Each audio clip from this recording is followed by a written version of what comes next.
walinya Allah begitu semangat untuk beribadah kepada Allah? Karena tahu nilainya dunia itu hanya kecil saja di mata Allah. Karena tahu namanya dunia. Kenapa dinamakan dunia? Alam yang saat ini sedang kita tempati ini namanya dunia. Dunia itu secara bahasa artinya daniun. Daniun itu rendah, di bawah. Atau bisa juga dia bermakna panggung. Panggung sandiwara, la'ibun walahun, kata Allah. Ada saatnya kita berperan, ada saatnya nanti kita dimintai pertanggungjawabannya dari peran yang kita mainkan itu. Maka namanya dunia, panggung. Ada saatnya kita tampil, ada saatnya kita lengser. Barangkali bapak-bapak dulu pernah merasakan tampil, dulu pernah merasakan jadi orang terkenal. Tapi sedikit demi sedikit itu Allah ajarkan kepada kita akan kehilangan. Hilang rambut yang dulunya hitam jadi warna putih, hilang gigi yang barangkali kuat dulunya sudah mulai lemah sekarang kendor. Kaki yang dulu masih kuat lari ke sana kemari sekarang sudah mulai dilatih kehilangan oleh Allah. Karena saatnya nanti kita semuanya akan kehilangan satu yang paling berharga dalam hidup kita. Apa? A'udzubillahi minasyaitonirrajim. Bismillahirrahmanirrahim. Yang kami hormati, yang kami muliakan para asatidz, para alim ulama, para kiai, para habaib, para tokoh masyarakat, Bapak Ibu jamaah yang dirahmati Allah Subhanahu wa taala. Assalamualaikum warahmatullahi wabarakatuh. Alhamdulillah. Alhamdulillahilladzi bi ni'matihi tatimmus shalihat. Asyhadu an la ilaha illallah wahdahu la syarika lahu wa asyhadu anna Muhammadan abduhu wa rasuluhu wa safiyyuhu wa khaliluhu. Allahumma salli ala sayyidina Muhammad wa ala alihi wa ashabihi wa man tabi'ahum bi ihsanin ila yaumiddin. Amma ba'd. Allahumma ati anfusana taqwaha wa zakkiha anta khairu man zakkaha. Allahumma anfa'na bima 'allamtana wa 'allimna 'uluman tanfa'una wa zidna 'ilman nafi'an. Rabbi shrah li sadri wa yassir li amri wa hlul 'uqdatam min lisani yafqahu qawli. Qala Allah ta'ala a'udzu billahi minasy syaithanir rajim. Bismillahirrahmanirrahim. Ya ayyuhalladzina amanu taqullaha haqqa tuqatih wa la tamutunna illa wa antum muslimun. Bapak Ibu jamaah yang dirahmati Allah Subhanahu wa taala, lagi-lagi mari kita bersyukur kepada Allah Subhanahu wa taala. Karena syukur ini memancing untuk Allah tambah kenikmatan berikutnya. Alhamdulillah pada sore hari ini Allah Subhanahu wa taala berikan kepada kita semuanya kesempatan untuk bisa duduk di majelis ilmu, majelis yang kita namakan sebagai majelis muzakarah, majelis saling mengingatkan. Karena kami paham, kami tahu betul jamaah Masjid Al-Uswah ini apapun temanya, apapun pembahasannya pasti sudah pernah dibahas dan sudah pernah didengarkan. Masjid Al-Uswah ini betul-betul menjadi uswah teladan bagi masjid-masjid yang lainnya, sehingga hampir setiap hari ada kajian di sini yang dikaji berbagai ilmu-ilmu agama Islam, sehingga boleh kami yakin bahwa apapun yang dibahas oleh Ustadz di sini adalah bahasan yang sudah pernah terlintas, sudah paham, sudah tahu betul. Tapi apa salahnya kita saling mengingatkan kembali, karena salah satu sifat daripada orang yang terhindar daripada kerugian itu adalah orang yang mampu memanfaatkan ilmunya, memanfaatkan waktunya untuk beriman kepada Allah, beramal soleh, dan saling mengingatkan satu sama lain baik di dalam kebaikan maupun di dalam kesabaran. Mudah-mudahan duduknya kita di majelis ilmu ini merupakan sarana bagi kita untuk saling mengingatkan satu sama lain, sehingga kita termasuk orang yang beriman kepada Allah, mendapatkan ampunan dari Allah Subhanahu wa taala dan mendapatkan pahala yang besar dari Allah Subhanahu wa taala. Bapak Ibu jamaah yang dirahmati Allah Subhanahu wa taala, biasanya pada kesempatan hari Rabu ini yang mengisi kajian adalah Ustadz Dedi Sanjaya. Kami beranikan diri untuk menggantikan beliau karena memang dihubungi dan dihubunginya pun baru beberapa menit yang lalu, tapi insya Allah apapun yang kita bahas intinya adalah saling mengingatkan, itu saja. Bapak Ibu yang dirahmati Allah Subhanahu wa taala, menarik kami ingin bahas pada kesempatan kali ini adalah tentang dunia, mengenal dunia. Barangkali pernah kita lihat ada orang yang semangat melakukan ibadah, puasanya rajin, sedekahnya rajin, sholat malamnya rajin, sholat sunnah semuanya dikerjakan. Apa sih rahasianya? Satu rahasianya adalah orang ini sudah kenal akhirat dan mengharapkan akhirat. Orang ini kenal bagaimana surga dan nikmatnya, sehingga dia menggebu-gebu itu untuk mendapatkan surga. Kenapa? Karena dia sudah kenal surga. Walaupun lagi-lagi bahwa kaidahnya surga itu malah ainun ra'at, yang tak pernah terdengar, yang tak pernah terlihat oleh mata, tak pernah terdengar oleh telinga, tak pernah kita rasakan dalam hati kita.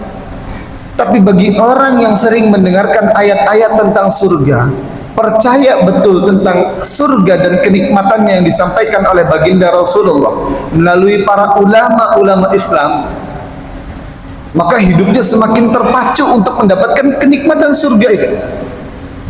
Maka kita menemukan ada orang yang manis betul merasakan iman itu sampai tengah malam dia dapat meneteskan air matanya, takut kepada Allah, mengharapkan surga karena dia kenal surga. Dan satu penyebabnya lagi bahwa orang ini semangat untuk beribadah kepada Allah dan mampu untuk meninggalkan dunia karena kenal pahitnya dunia. Orang kalau sudah demikian, kenal dengan manisnya surga dan kenal dengan pahitnya dunia, dia pasti akan memilih surga ketimbang manisnya, walaupun terasa bahwa dunia ini manis kan. Kata Rasulullah kan memang dunia ini kan hulwatun khadra, manis ijo. Makanya sering kita plesetkan itu kalau melihat duit kok matanya hijau. Memang seperti itulah Rasulullah menggambarkan bahwa dunia ini hijau, enak untuk dipandang. Tapi siapapun orangnya yang merasakan bahwa akhirat itu manis, pasti dia akan merasakan dunia ini pahit. Itulah salah satu sifatnya orang yang kita katakan kekasihnya Allah, walinya Allah, mengutamakan kehidupan akhiratnya dibandingkan kehidupan dunianya.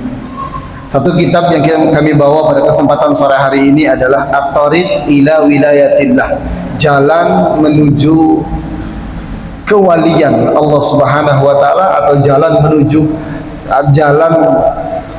cara untuk menjadi kekasihnya Allah Subhanahu wa taala. Salah satu yang dibahas dalam kitab ini adalah satu sifat yang harus dimiliki oleh kekasihnya Allah.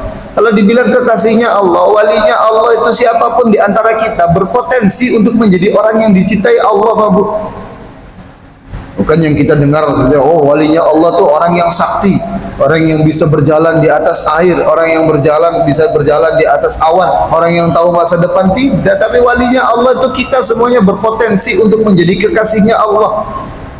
Tandanya apa? Salah satu tandanya Allah lagi suka dengan kita. Apapun kebaikan yang kita niatkan, Allah permudah, itu tandanya. Jadi kalau ada saja kemudahan yang Allah berikan ketika kita berniat baik, oh jangan-jangan Allah sedang cinta dengan kita.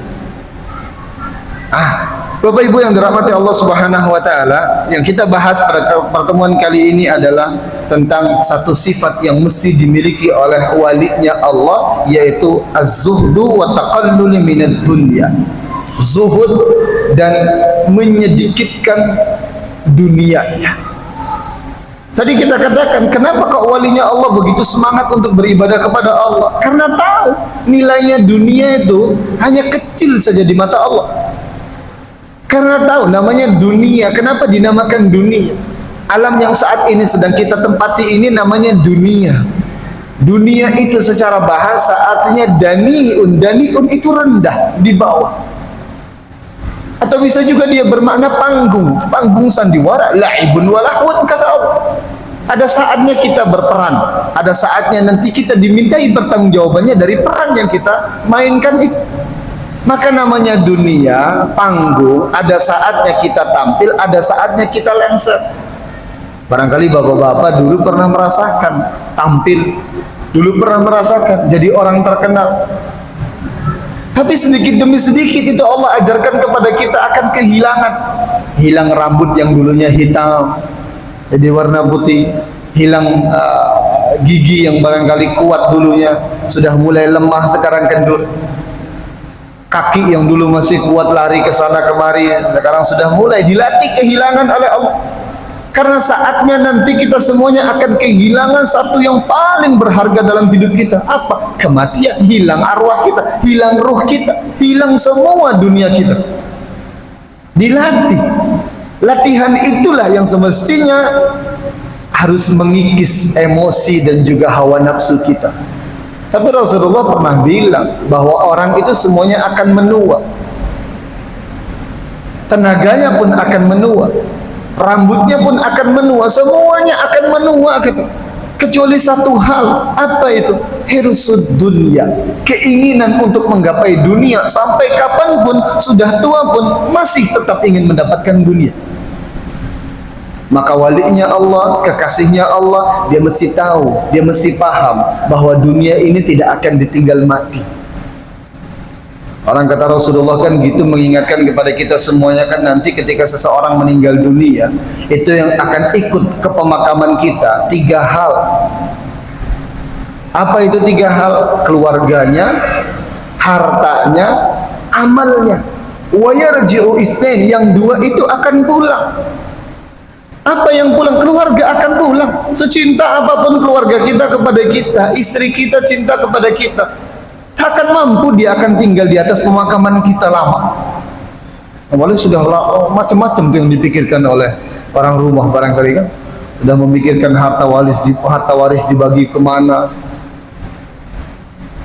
Pulang keluarga, harta juga pulang. Apa maksudnya harta ini pulang? Ada ulama yang mensyarahkan bahwa nanti ketika seseorang meninggal dunia, itu yang akan mengikuti adalah keluarga dan harta. Maksudnya harta apa? Harta itu adalah orang-orang yang mengiring kita ke pemakaman oleh sebab kekayaan kita.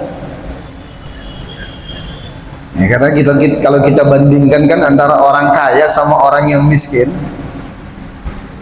itu biasanya kalau meninggal dunia yang lebih banyak yang ngiringi itu adalah orang yang punya banyak harta.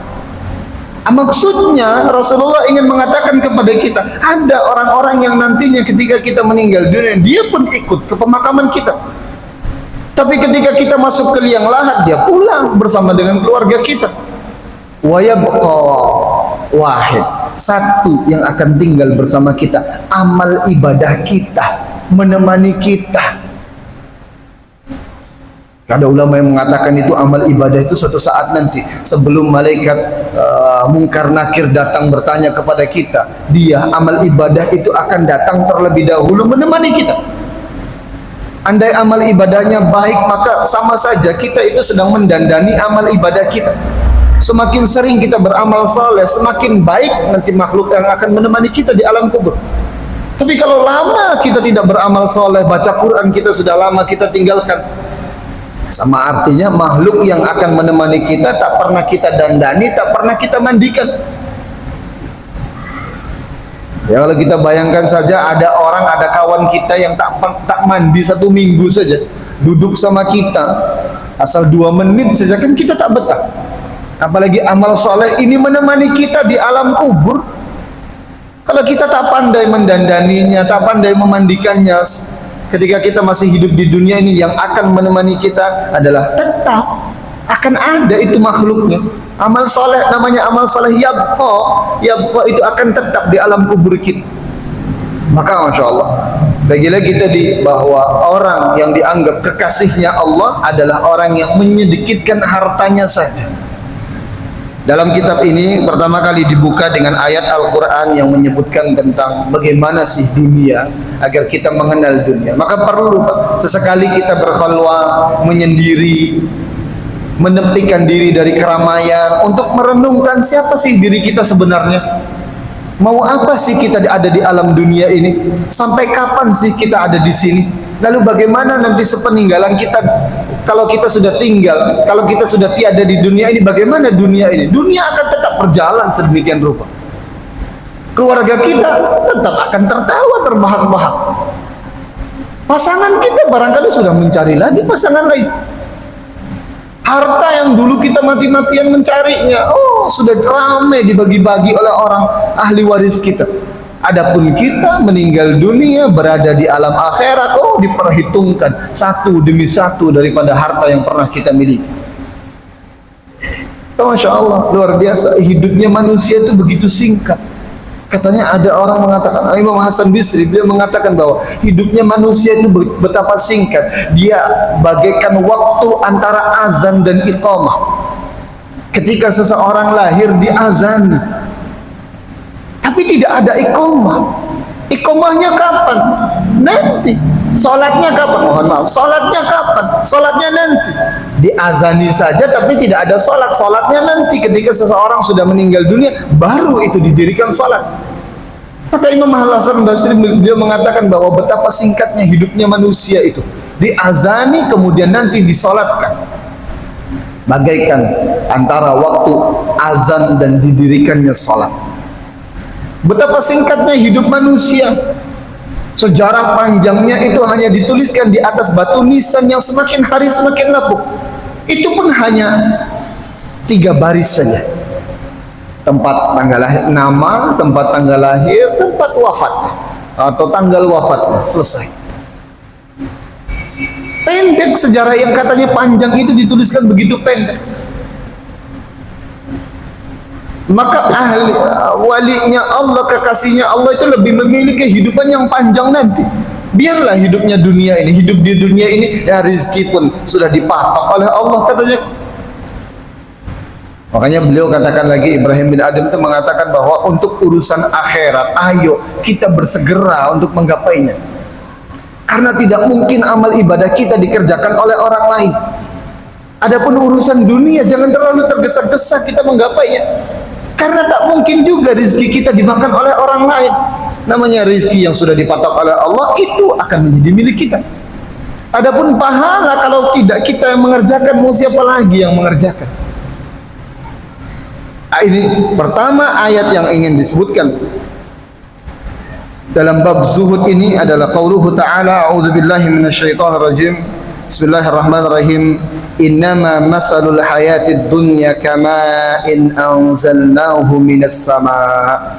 Sampai di situ saja, hikmahnya panjang.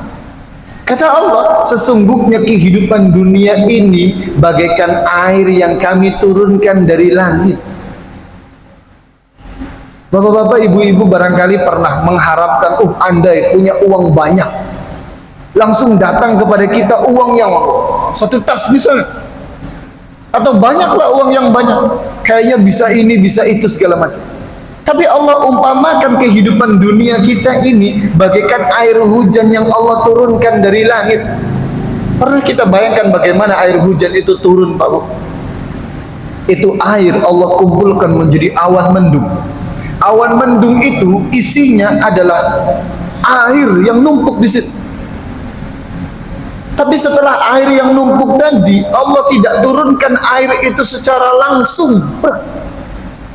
Karena kalau kita bayangkan air yang sudah berkumpul menjadi awan mendung itu, kalau Allah turunkan langsung ke atas rumah kita, bagaimana jadinya rumah kita? Bagaimana jadinya satu negara? Tapi Allah turunkannya rintik-rintik agar kita merasakan bahwa nikmat ini hujan. Padahal kan Allah kumpulkannya barengan itu. Ditiup angin juga, angin kencang, semestinya air itu langsung jatuh begitu saja. Tapi Allah turunkannya dikit-dikit. Nah, Allah memberikan perumpamaan kepada kita bahwa rizki yang Allah berikan kepada kita, rizki dunia itu bagaikan air hujan. Rizkinya sudah dipatok oleh Allah banyak, tapi turun kepada kita itu rintik saja. Agar apa? Coba bayangkan kalau kita punya banyak harta, kayaknya rusak. Orang kalau mendadak punya uang itu jarang yang selamat. Fitnah uang banyak itu, macam-macam dia. Pengen ini, pengen itu. Yang haram pun mau dicoba-coba, yang subhat pun mau dicoba juga. Duit masih banyak katanya. Maka kalau uangnya, kadang-kadang kita mikir, kok setiap kali gajian ada saja kebutuhan. Baru gajian hari pertama, hari kedua ban bocor, minta oli, kan? Rumah tagihan mulai datang, kan? Ada lagi keperluan ini, keperluan itu. Ya karena itulah cara Allah memberikan rezeki kepada kita sesuai dengan kebutuhan kita saja. Tapi kayaknya rezeki saya kurang, cukup. Itu. Karena Rasulullah pernah mengatakan bahwa orang itu kalau sudah rezekinya habis ya mati. Kalau kita sampai sekarang masih hidup berarti rezeki kita masih ada. Itu saja. Maka pertama Allah katakan kepada kita perumpamaan rezeki, perumpamaan dunia itu bagaikan air yang Allah turunkan berupa hujan yang rintik tadi, sesuai dengan kebutuhan kita, sehingga kita banyak bersyukur. Makin rintik, makin senang, kita makin tersenyum. Semestinya seperti itu. Nah, justru kalau banyak-banyak hujannya lebat itu kan jadi musibah juga buat kita. Rizki yang banyak juga jadi musibah buat kita. Itu permisalan pertama. Permisalan kedua Allah sebutkan tentang dunia dan syahwatnya. Allah katakan dalam surat Ali Imran itu, zuyyina lin-nasi hubbus syahawat minan nisa'i wal banina wal qanatiril muqantarati minadh dhahabi wal fiddah. Kata Allah, telah dihiasi bagi manusia itu kecintaan terhadap syahwat lawan jenis dan harta. Yang perlu kita garis bawahi Pak, kata zuyyina. Zuyyina itu artinya dihiasi. Allah menghapus itu siapa yang menghiasi. Allah tidak mau menyebutkan zayyanallaha. Zayyanallahu, Allah menghiasi. Apa maksudnya? Allah ingin mau kita berpikir, ingin kita ini berpikir bahwa dunia dengan syahwatnya, lawan jenis dengan syahwatnya, ada kalanya kita merasa indah, pengen lihat, namanya perhiasan kan pengen selalu kita lihat. Siapa yang menghiasi? Nah, kita tanyakan pada diri kita sendiri. Kalau yang menghiasinya Allah, berarti yang kita inginkan adalah harta-harta yang harta-harta yang halal. Zuyyina linnasi hubbus syahawati minan nisa. Allah hiasi itu kecintaan kita, syahwat kita kepada lawan jenis. Kalau kita senang perhiasan itu diletakkan kepada istri kita yang halal, maka sudah dipastikan yang menghiasinya adalah Allah Subhanahu wa taala. Tapi kalau kita melihat lawan jenis lain selain daripada istri kita, selain daripada mahram kita, senang betul kita melihat sana, melihat ini, perempuan itu. Perhiasan juga, tapi yang menghiasinya adalah syaitan. Begitu juga dengan harta. Kok senang kita melihat harta? Selagi hartanya halal, maka yang menghiasinya itu Allah. Selagi hartanya tidak melenakan kita, maka yang menghiasinya adalah Allah. Tapi kalau sudah kita melihat dunia ini enak, dunia ini harta ini kok enak dipandangnya, kemudian kita dengan cara sebagaimana dengan cara apapun kita ingin mendapatkan harta tersebut, bahkan cara yang haram pun kita lewati, maka yang menghiasinya bukan Allah Subhanahu wa taala. Maka hikmah daripada kata zuyyina tadi, telah dihiasi syahwat dunia, yang menghiasinya mari kita tanyakan pada diri kita masing-masing. Kalau yang menghiasinya Allah, oh berarti bagus. Tapi kalau yang kita inginkan adalah sesuatu yang haram terus, berarti jangan-jangan itu yang menghiasinya adalah syaitan. Dan jangan lupa, sampai kapanpun syaitan adalah musuh kita. Artinya musuh pasti ingin selalu menyesatkan kita. Namanya Masya Allah, namanya kecintaan kepada lawan jenis. Sampai kapanpun itu syaitan tidak akan pernah berhenti untuk menggoda kita. Bahkan ada seorang muridnya Ibrahim bin Adham itu lapor kepada gurunya, wahai guruku, dulu sebelum saya nikah dengan perempuan istriku ini, saya melihat dia adalah satu-satunya wanita yang paling cantik di dunia. Siapa? Calon istrinya.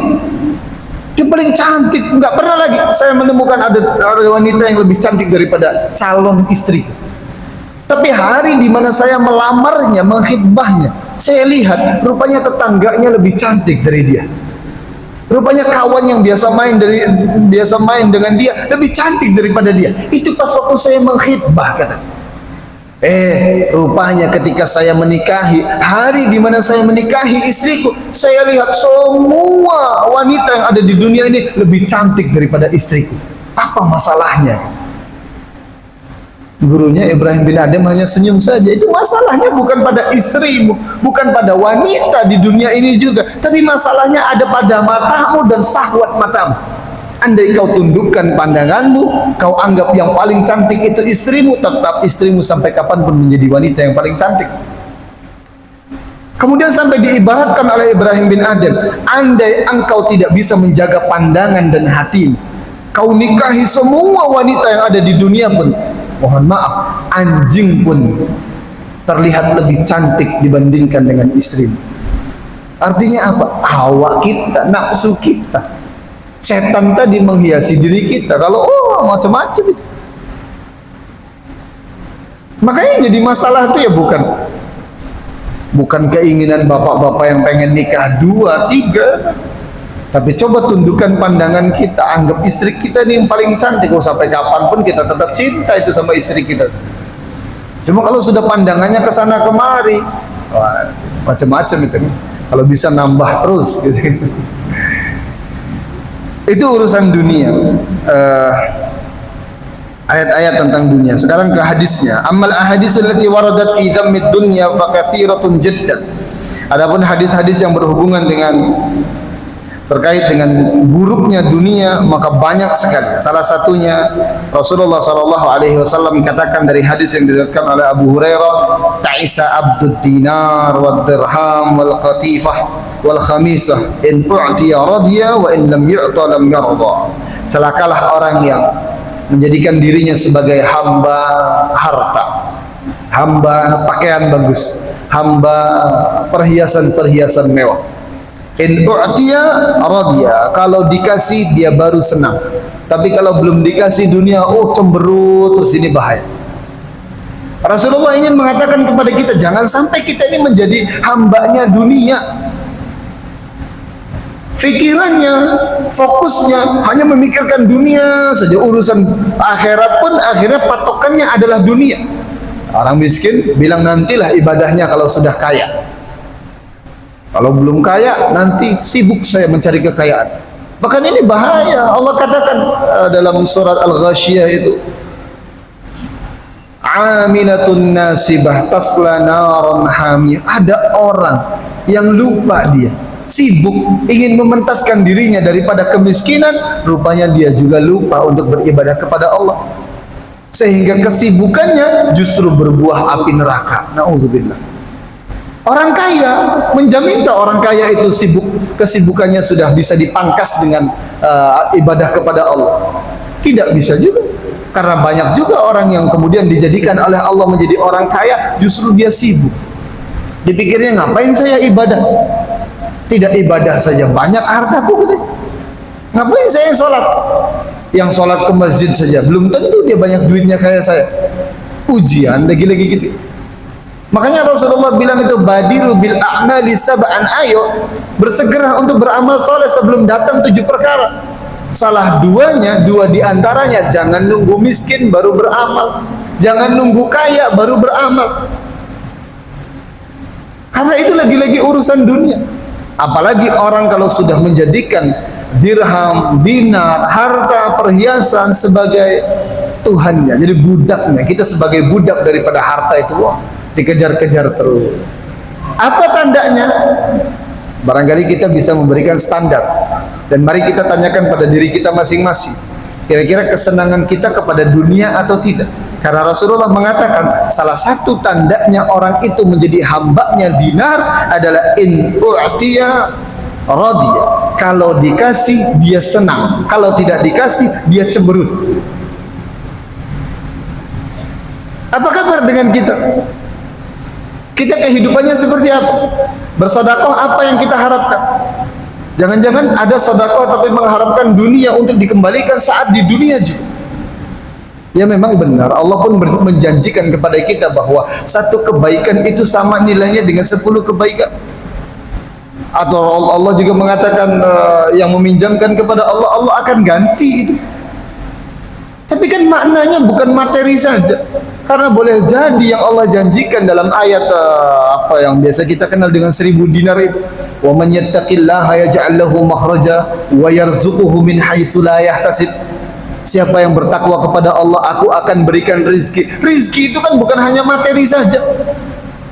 Jangan kemudian kita memberikan standar bahwa saya sudah bertakwa kepada Allah, sedekah sudah banyak, duha juga tak pernah lewat, tahajudnya tak pernah lewat juga, tapi kok duitnya masih segini-gini saja.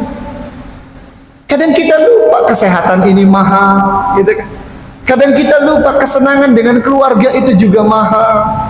Kadang kita lupa kita bisa mengedipkan mata saja, itu kan mahal juga harganya. Ada orang yang diceritakan itu, dia bos maskapai penerbangan. Tidak disebutkan itu maskapai penerbangannya apa. Orang Jepang. Kayaknya luar biasa.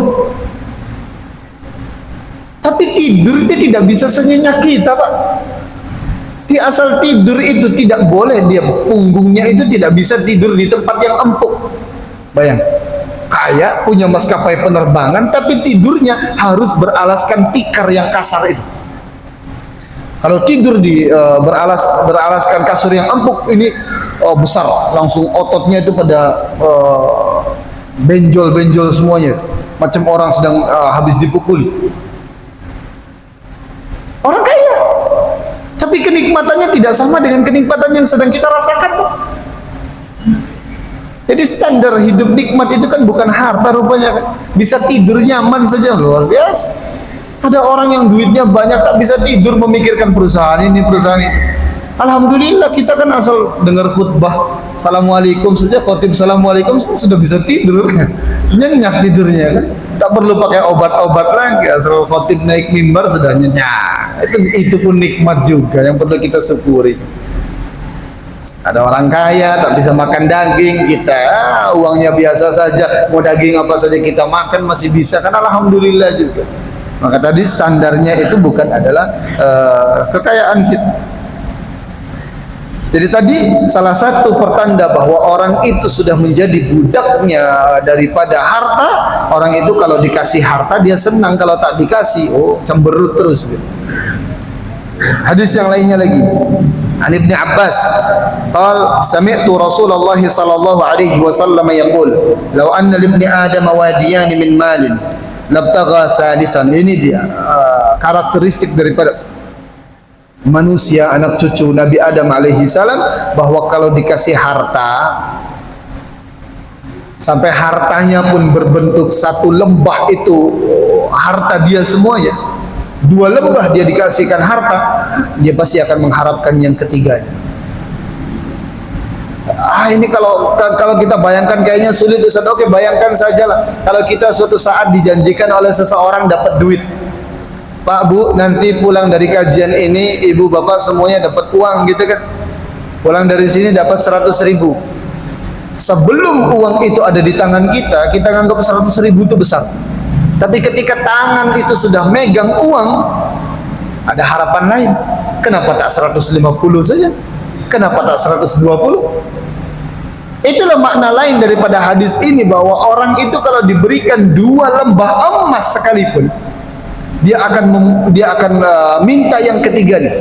Karena manusia tidak akan pernah puas kecuali nanti sampai tanah masuk ke dalam kerongkongannya. Sudah masuk ke alam kubur, baru dia kalla sawfa ta'lamu kalla sawfa ta'lamun thumma kalla sawfa ta'lamun gitu. Kata Allah kan orang itu nanti juga akan tahu itu. Alhaakumut takasur, berlomba-lomba dia untuk menggapai banyak dunia. Hatta zurtumul maqabir, sampai-sampai ada di antara mereka yang mengunjungi kuburan dan mengatakan ini adalah bapakku, ini adalah pamanku, dia dulu punya harta banyak, dia dulu punya jabatan seperti ini. Atau makna lain daripada hatta zurtumul maqabir, sampai perlombaan itu masuk kita ke liang lahat. Sampai liang lahat barulah kita mengetahui, ya Allah, dulu ngapain kita berlomba-lombaan banyak harta. Summa kalla sawfa ta'lamun. Pengetahuan berikutnya ketika selesai kita di alam kubur, di padang mahsyar, barulah kita merasa nyesal lagi. Jadi penyesalannya ada 2 kali. Hadis yang selanjutnya, Madibani ja'iani ursila fi talabi ghanamin bi afsadan laha min hirsil mal min hirsil mar'i 'alal mali wa syaraf. Ada 2 serigala yang mencari atau yang berebut satu domba tidak lebih hancur atau tidak lebih menghancurkan dibandingkan 2 manusia yang sedang berebut harta. Bapak tahu tentang kondisi negara Sudan saat ini? Sudan Afrika itu kan hancur negaranya oleh sebab apa? Berebut kekuasaan 2 pihak, berebut kursi presiden. Yang hancur dunia, orang Sudan semuanya hancur oleh sebab apa? Berebut kekuasaan. Masing-masing menganggap, oh ini maslahat kalau ada di tangan saya. Satu lagi bilang maslahat ada di tangan saya. Nah itu manusia kalau sudah sedang berebut harta, seekor 2 ekor domba boleh 2 ekor serigala pun tidak lebih hebat dibandingkan dengan manusia yang sedang berebut tadi.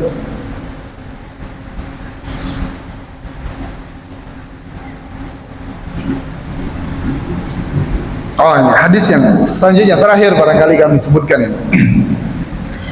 Biar tidak salah paham dengan hadis yang qala Nabi sallallahu alaihi wasallam ittala'tu fil jannati faraitu aktsaru ahliha al-fuqara. Kata Rasulullah, dulu saya pernah diperlihatkan itu surga dan saya lihat rupanya penduduk surga paling banyak adalah orang miskin, orang fakir. Ini Rasulullah sallallahu alaihi wasallam tidak sedang menunjukkan kepada kita bahwa lebih baik kita menjadi orang miskin, tidak. Tapi kalau bisa menjadi orang kaya, apa salahnya? Kaya, kemudian kita beli akhirat dengan kekayaan kita. Kaya, kemudian kita tolong umat muslim yang sedang kesusahan. Itu lebih baik lagi. Rasulullah mengatakan kepada kita bahwa Rasulullah diperlihatkan surga dan melihat di dalamnya orang miskin. Bahwa di dunia ini, Rasulullah ingin mengatakan kepada kita bahwa di dunia ini lebih banyak orang miskin dibandingkan dengan orang kaya. Itu maksudnya. Bukan keistimewaan orang kaya daripada orang miskin daripada orang kaya. Ya, walaupun ada hadis lain yang Rasulullah katakan bahwa orang miskin itu lebih cepat masuk surganya dibandingkan dengan orang kaya. Iya, karena hisabnya orang kaya lebih lama dibandingkan dengan orang miskin. Orang miskin punya sandal cuma 1, orang kaya sandal sampai 1 lemari. Oh, itu semuanya dihisab oleh Allah. Tapi Rasulullah ingin mengatakan kepada kita bahwa orang kaya itu baik. Sahabat Rasulullah pun banyak yang kaya. Kekayaannya bisa menolong orang miskin lainnya. Nah itu luar biasa. Dan hadis ini juga menerangkan bahwa saya lihat kebanyakan penduduk neraka, mohon maaf ini Bu, itu adalah perempuan. Kenapa perempuan banyak di neraka? Ya karena di dunia pun yang paling banyak adalah perempuan. Tapi Masya Allah, ibu-ibu yang ada di Masjid Al-Uswa ini Insya Allah sebagai penghuni surga semuanya. Tapi yang perlu kita garis bawahi, ada clue dari Rasulullah. Kenapa kok wanita gampang betul masuk neraka? Rasulullah bilang, ada sahabat yang bertanya, Kila, bima, kenapa perempuan itu banyak masuk neraka? Qal, bikufrihinna, karena pengingkaran mereka. Sahabat lagi bertanya, apakah mereka mengingkari Allah? Tidak. Perempuan itu bukan ingkar kepada Allah, tapi ingkar kepada kebaikan. Maksudnya apa? Perempuan itu sulit untuk mengucapkan terima kasih dan mohon maaf. Maka kalau sudah kita tahu bahwa oh benang merahnya di sini, sering-seringlah perempuan kalau ingin dihindarkan dari neraka, sering-seringlah berterima kasih kepada bapaknya, kepada suaminya. Apapun yang sedang suami lakukan, hargai, hormati. Karena Masya Allah kita tak pernah tahu, ibu-ibu tak pernah tahu bagaimana suami-suami ibu itu mencari harta, mencari nafkah. Oh, menemukan masalah ini, ada yang jadi supir misalnya kan, ban bocor, dimarahi ini, pulang ke rumah, tidak ada terima kasihnya dari orang rumah misalnya kan. Nah ini, jadi benang merahnya kenapa seorang wanita itu banyak dimasukkan ke neraka, karena pengingkaran mereka terhadap kebaikan. Kalau ibu-ibu bisa menjadi orang yang sering berterima kasih dan mudah untuk meminta maaf, insya Allah kita semuanya digolongkan sebagai penduduk surga. Amin ya rabbal alamin. Barangkali itu dulu bapak-bapak, ibu-ibu yang bisa kami sampaikan. Ada waktu untuk kita saling tanya jawab dan diskusi. Kalau ada, kalau tidak ada, silakan Pak. Silakan.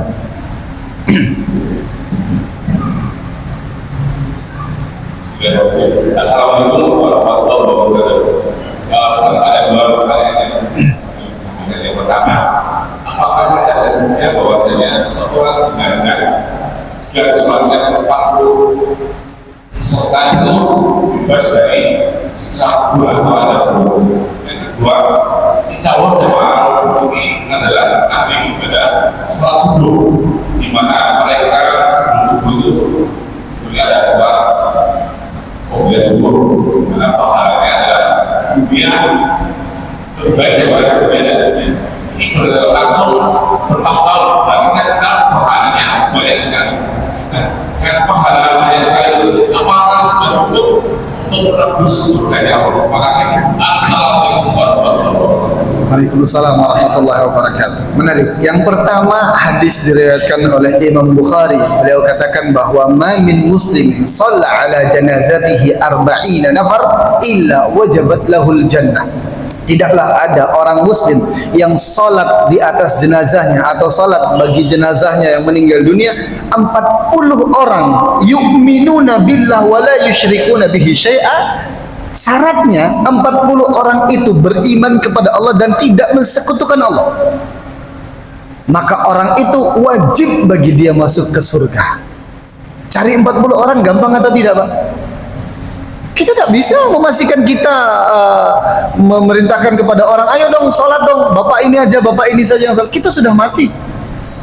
Maka yang berbicara saat itu, yang memerintahkan saat itu orang-orang untuk menyolatkan kita adalah amal ibadah kita, perbuatan baik kita. Kalau kita baik, dikenal sama masyarakat, itu banyak manfaat yang kita tebarkan kepada masyarakat. Insya Allah yang datang pun orang-orang baik. 40 orang. Tapi jangan pula kemudian kita mematok, Pak sudah 40, yang lain sudah. Kita tidak pernah tahu di antara 40 itu adakah jangan-jangan ada yang masih kalung dari masih pakai kalung dari dukun misalnya kan, masih ada percaya kepada dukun, maka boleh banyak-banyak. Yang penting 40 itu dia tidak mensekutukan Allah, maka insya Allah dia wajabat lahul jannah. Ada hadisnya lagi, kalau tidak sampai 40 ya softnya ganjil, gitu kan? Softnya ganjil itu pun hadis dari Rasulullah. Nah, kalau orangnya sedikit ya softnya ganjil. Kemudian apa tadi? Sholat subuh, qabliyah subuh, salat fajar gitu kan. Raka'atil fajr khairun minad dunya wa ma fiha. Bayangkan, khairun minad dunya wa ma fiha, lebih baik dari dunia dan seisinya. Kira-kira apa yang lebih baik daripada dunia dan seisinya? Apa, Pak? Jangan dibayangkan harta dunia. Yang lebih baik daripada dunia dan seisinya adalah surga. Maksudnya Rasulullah, orang yang salat subuh, salat fajar 2 rakaat fajar, itu pahalanya adalah surga. Tapi kenapa Rasulullah menyebutkan dunia? Karena biasanya orang itu yang terpikirkan adalah dunia saja. Orang itu kalau diiming-imingi urusan dunia, senangnya luar biasa. Karena bapak ibu barangkali ada orang, Pak, woi bapak kalau sholat gini dapat surga, itu masih santai saja. Tapi kalau dibilang, Pak kalau sholat qobliyah subuh atau sholat fajar, bapak dapat Lamborghini, senang itu dia sholat. Karena yang dipikirkan adalah nilai dunia. Tapi kemudian Rasulullah bilang khairun, lebih baik daripada dunia dan seisinya. Ya, apalagi yang lebih baik daripada dunia dan seisinya kecuali surga dan ridhonya Allah Subhanahu wa taala. Begitu kira-kira, Pak. Jadi pahalanya besar betul itu orang yang bisa melaksanakan salat fajar itu kan 2 rakaat fajar. 2 menit lagi cukup lah ya. Jadi dia kalau kita sholat subuh sudah cukup untuk surganya Allah. Artinya Allah akan berikan pahala itu. Pahalanya apa? Surga. Dan amal ibadah itu banyak sekali yang pahalanya adalah surga, ya? Pahalanya surga. Tapi perlu kita pahami, kenapa kok Allah mudah betul dapatin surga? Karena tidak mudah. bagi seseorang itu untuk melaksanakan 2 rakaat fajar itu. Artinya apa? Amal ibadah itu kalau ada kesulitan di situ, pahalanya semakin besar lagi. Semakin sulit kita lakukan, semakin besar lagi pahalanya. Oh Ustaz, kalau begitu kita ini gampang dong dapat surga. Sebetulnya gampang banget. Karena setiap kali ada dosa, ada pengampunannya. Setiap kali ada ibadah, ada janji surganya dari Allah. Asal kita pastikan bahwa kita ini mati dalam keadaan husnul khotimah. Itu. Ridho dengan Allah. Ini mudah untuk dapatkan surga insya Allah. Apa tadi mau kita bahas? Itu intinya bahwa insya Allah umatnya baginda Rasulullah SAW ini mudah untuk mendapatkan surga. Ada ampunan, ada juga pahala yang besar dari Allah Subhanahu Wa Taala. Begitu Pak ya? Dan kalau ditumpuk-tumpuk itu kan, oh, surganya kayak gimana Ustaz? Kok setiap kali 2 rakaat kita dapat surga, itu surganya bagaimana? Pokoknya kenikmatannya yang tak bisa terbayangkan. Karena Rasulullah pun mengatakan kalau kita dapat surga, kata Rasulullah, wa fi kulli alfa qasrin, setiap kita yang masuk surga akan mendapatkan ribuan istana. Itu kan gambaran bahwa betapa luasnya surga. Setiap istana, satu istananya, wa fi kulli qasrin ma yanbaghi min khaddamin wa azwaj. Setiap istana ada pasangannya, ada pembantunya. Jadi kita tak repot lagi. Jadi itulah daripada amal ibadah, semakin sulit kita lakukan, semakin besar pahalanya di sisi Allah Subhanahu Wa Taala. Mudah-mudahan kita semuanya keluar daripada kajian kita ini termotivasi kembali untuk mendapatkan surga dari Allah Subhanahu Wa Taala dan dimasukkan ke dalam surga bersama dengan orang-orang saleh, para nabi dan Rasulullah Sallallahu Alaihi Wasallam. Barangkali itu yang bisa kami sampaikan, kurang dan lebihnya kami mohon maaf. Wallahu muwaffiq ila aqwamit thoriq. Wassalamualaikum warahmatullahi wabarakatuh.